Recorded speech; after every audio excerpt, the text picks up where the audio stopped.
In this film, we're going to be looking at the new Adobe Camera Raw working interface that was launched in June 2020. If you're familiar with ACR, whether it's through Lightroom or whether using through Bridge like I mainly do, as soon as you restart or are kind of updated, you're going to find an option to either go into a horizontal or a vertical thumbnail view. Pretty much everything else is out of our control. So don't worry which one you choose.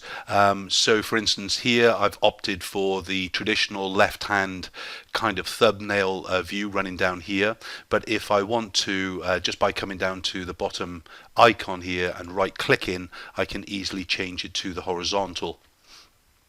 And of course back again.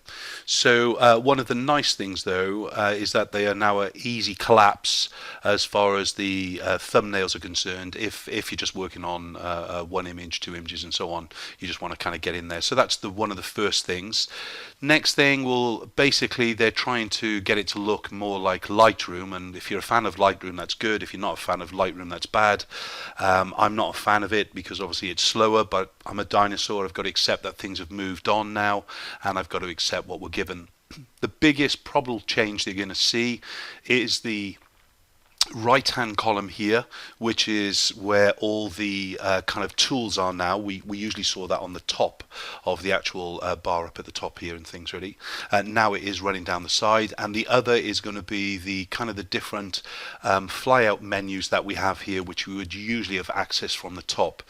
As I said, we've got to accept it, we've got to move on from it. That's key. If we look at the kind of the drop down, so if you click onto the basic for instance, and then I click onto the curve, I've set it up so these collapse.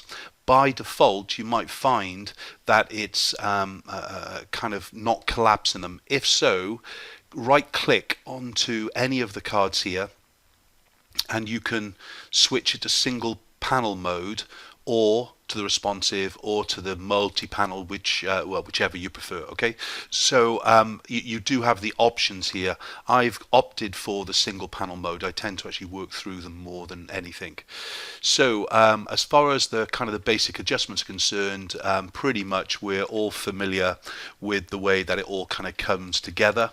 Let's just kind of grab an image, and running down the right hand side, the toolbar is on about. Probably at this stage you're going to be looking at using shortcuts more than you ever have before.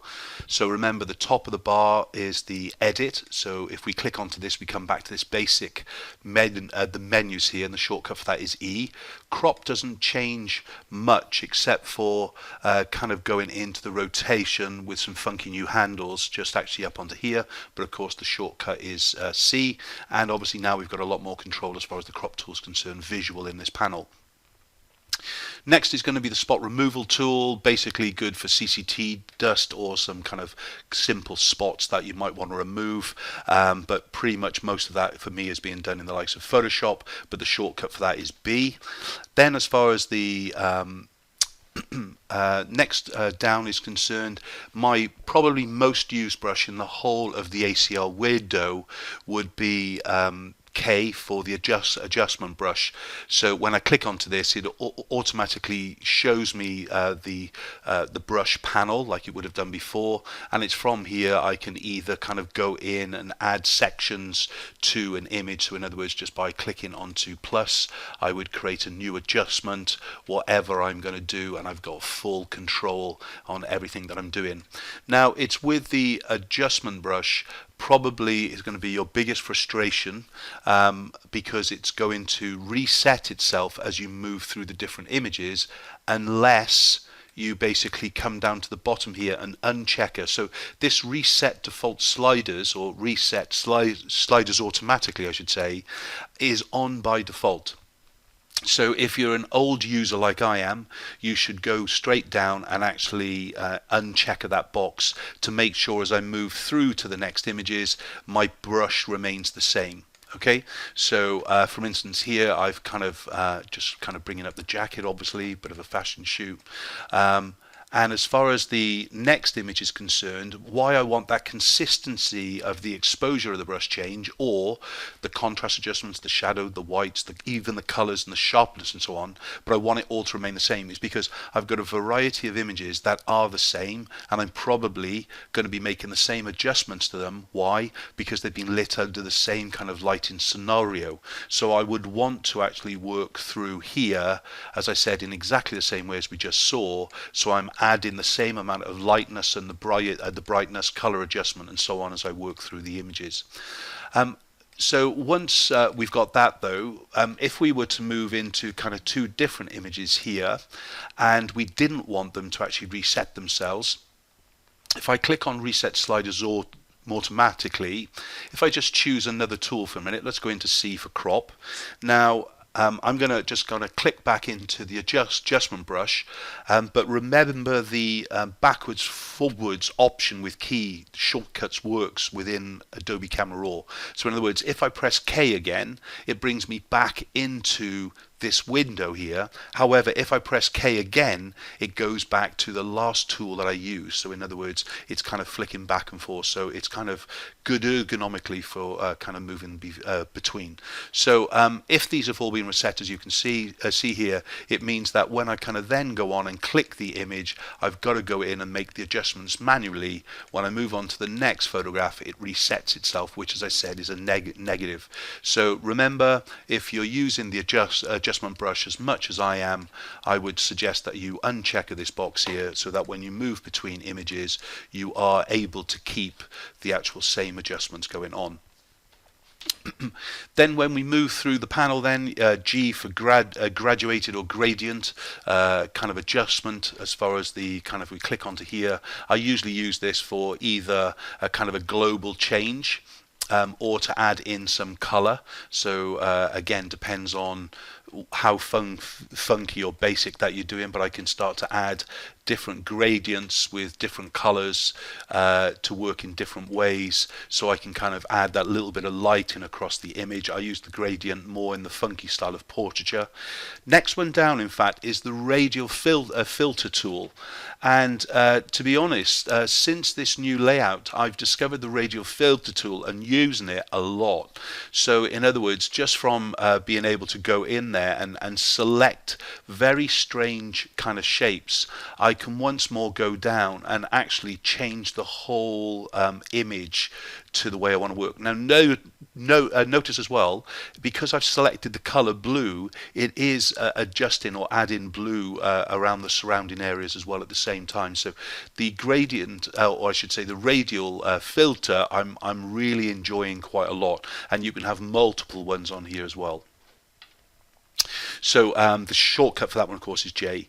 Then if you need to correct things like red eye, I very rarely do. The next one down here is Shift E, and then the snapshot tool is Shift S, and then the presets, of course, is going into where probably most of you familiar with the way that I work. My basically workflow is based on a lot of things that have been preset that I've created, and of course the shortcut for that is going to be the Shift P.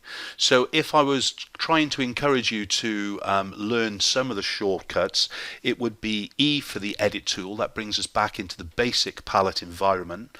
It would be C for the crop tool, allowing us to instantly go to the crop. However, most of my cropping is done in Photoshop for final finish.